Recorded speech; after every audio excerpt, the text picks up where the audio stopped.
Kesaksian Murtadin, seorang mantan pekerja seks komersial atau PSK, begitu viral di media sosial. Ada beberapa pertanyaan yang akan muncul jika kita menyimak video ini. Seperti, pertama, mengapa hal ini bisa terjadi? Kedua, apakah Tuhan tidak membenci para pendosa? Ketiga, bagaimana mungkin Tuhan yang Maha Suci sudi bertemu dengan kenajisan? Bagi seorang di luar iman Kristiani, pertanyaan-pertanyaan seperti ini tentu mustahil untuk dipahami. Tetapi bagi seorang Kristen sejati, pertanyaan-pertanyaan ini akan sangat mudah untuk dijawab. Dengan tidak membuang-buang waktu lagi, mari kita simak kesaksian viral seorang muslimah mantan PSK yang bertobat dan menerima Tuhan Yesus Kristus sebagai juru selamatnya berikut ini. Jika pertanyaan-pertanyaan di atas belum terjawab setelah menonton videonya, silahkan tulis di kolom komentar ya. Jangan lupa subscribe, like, komen, dan share. Tuhan Yesus memberkati kita semua senantiasa. Amin.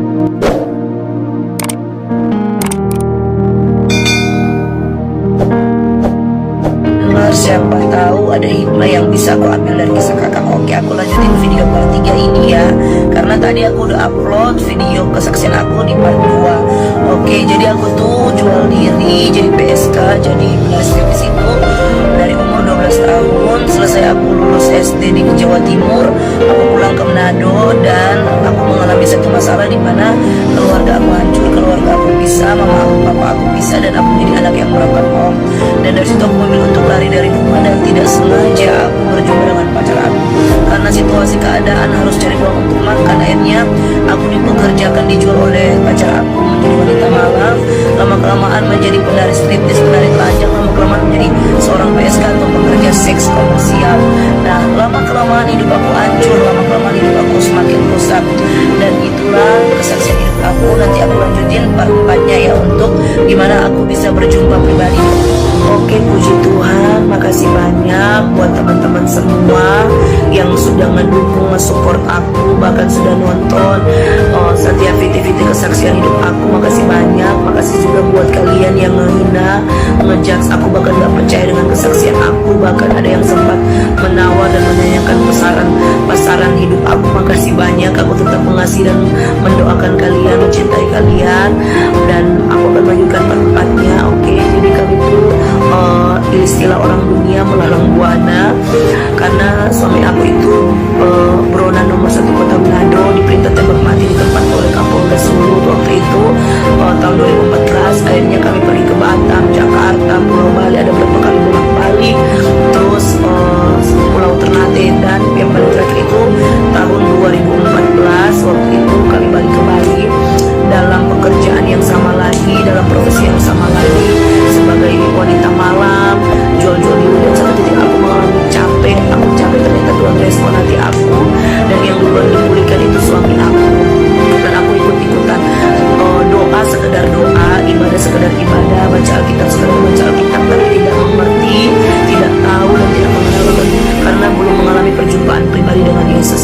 Dan satu titik pacar aku yang bahkan sudah jadi suami aku sekarang ini, dia baca firman Tuhan yang berbunyi bahwa, yang berkata bahwa yang tersembunyi akan dibukakan oleh Tuhan, dan tidak ada yang tersembunyi bagi Tuhan, semua telanjang dan terbuka di hadapan Tuhan. Nah, waktu itu dia jujur, selesai doa subuh pagi jam 5, dia bicara 4 mata, dan dia bilang bahwa dia mau jujur, dia sering pakai perempuan, pergi ke pijat plus, dia ngehianatin aku dengan teman-teman aku dan sahabat-sahabat aku. Di situ aku hancur banget, sampai akhirnya aku down, iman aku belum kuat, aku minta cerai selama sampai 7 kali. Terus aku sering maki dia kerja, pulang kerja, dia makan, selesai makan dia tidur, bangun tidur aku maki dia, sehingga membuat dia sampai harus membuat dia kesel. Akhirnya supaya dia mengiyakan ketika aku minta cerai, tetapi dia tidak pernah putus asa, dia terus doain aku. Dan satu titik kita ke gereja KKL, dan waktu itu aku lihat dia didoakan yang pertama, terus selesai dia berdoa, dia datang ke aku, dia panggil aku untuk maju ke depan untuk didoakan. Tapi aku bilang, kalau kamu mau bertobat, kamu aja jangan panggil aku, kamu yang ngajarin aku dalam dunia malam ini, kamu yang ngajarin aku sampai serusak dan sehancur ini. Tetapi dengan keterpaksaan hati, akhirnya aku maju ke depan, tapi aku masih mengeraskan menenangkan hati aku, karena aku dari Muslim. Aku nggak tahu siapa itu Yesus, siapa itu Yesus Kristus, aku nggak tahu. Jadi inilah perjumpaan pribadi dengan aku dengan Tuhan.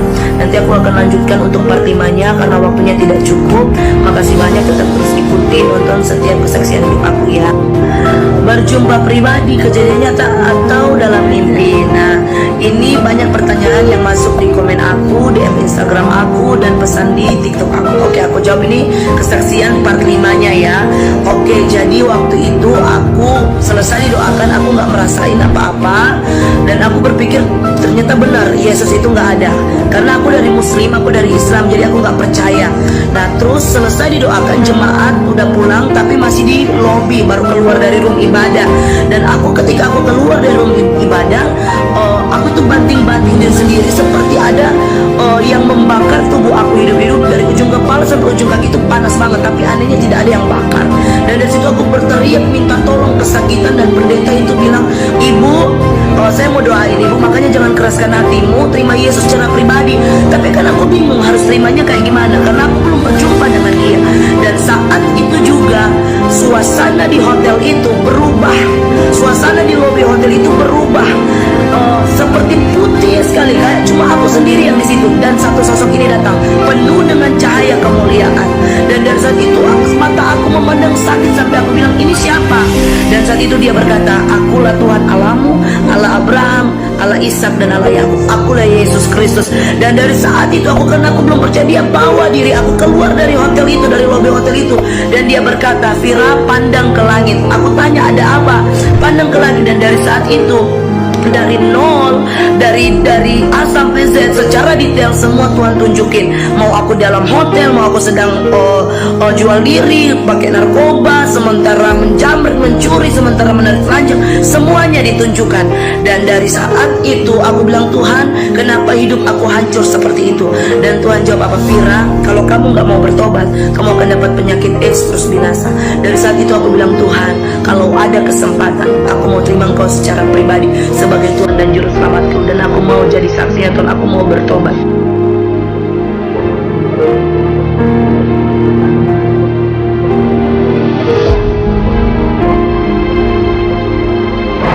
Salah satu dosa yang tidak diampuni yaitu menceritakan aibnya. Nanti kalau ada jemaah Anda, bagaimana nikmat Tuhan, mana yang kau dustakan? Nikmat Tuhan yang seperti apa?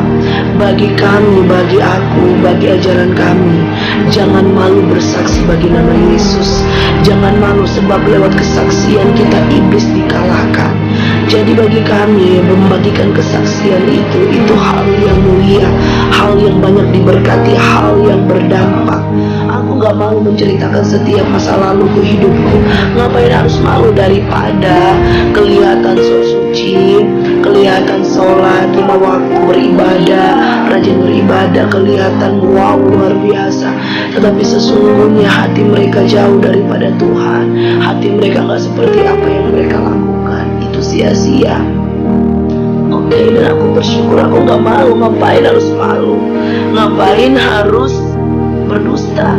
Hello, berdusta itu dosa. Ngapain? Ketika aku mengecap kasih karunia Tuhan, aku takut untuk berdosa lagi. Sekalipun tidak menutup kemungkinan manusia jatuh bangun dalam dosa, tetapi berjuanglah, berusaha untuk kamu tidak jatuh bangun dalam dosa. Buat Abang Albarsyah, saya bersyukur saya menerima Yesus secara pribadi. Sebab Yesus ajaib, Yesus luar biasa. Dan aku gak pernah malu, aku gak pernah menyesal untuk setiap kesaksian, karena aku yakin dan percaya ada begitu banyak orang di luar sana, orang yang sama seperti aku, orang yang wanita hancur, wanita PSK, yang sering dianggap sampah oleh masyarakat. Kalian harus tahu, mereka punya masa depan yang indah, mereka punya masa depan yang bahagia ketika mereka datang kepada Tuhan. Dan aku percaya Tuhan mencintai dan mengasihi mereka. Kesaksian itu untuk menjadi motivasi buat mereka. Hei, kalian para wanita, sekalipun hidup kalian hancur, sekalipun kalian PSK, pelacur, dan sebagai hal macam hal, kamu masih bisa berubah, kamu masih bisa dipulihkan. Itu yang menjadi tujuan utama saya, gak ada yang lain. Bless you, Albarsya, yang memberkatimu ya.